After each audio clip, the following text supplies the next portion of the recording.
I downloaded a sleep tracking app last month because I kept waking up completely exhausted, but the disturbing audio recordings it captured made me realize I should have just left the exhaustion alone.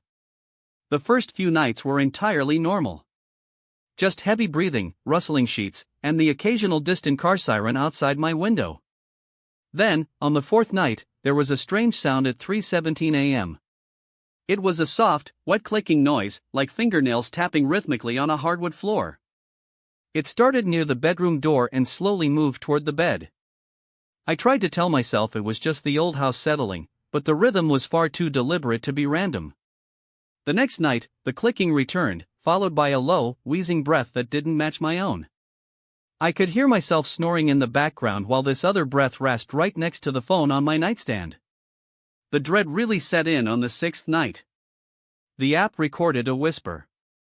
It was a raspy, formless voice saying, "Not yet."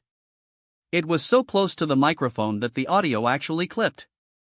I stopped using the app after that and tried to forget about it, but the exhaustion only got worse. I felt watched every single time I closed my eyes, a heavy weight pressing down on my chest the moment the lights went out. Last night, out of sheer desperation to prove I was just being paranoid, I turned the app on again. This morning, I opened the audio logs with shaking hands.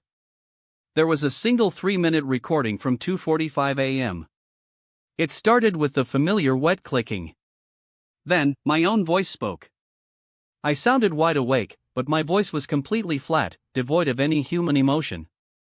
I said, "You can have my legs tonight." Then, the recording picked up the sound of wet, sickening tearing, followed by my own quiet, rhythmic sobbing, which I apparently slept right through. When I woke up this morning, my legs felt entirely numb. I still cannot feel my toes, and when I looked under the bed, the dust had been swept clean in the shape of 2 dragging feet. The worst part is, I just checked the app's history, and it says the audio was uploaded from an external device.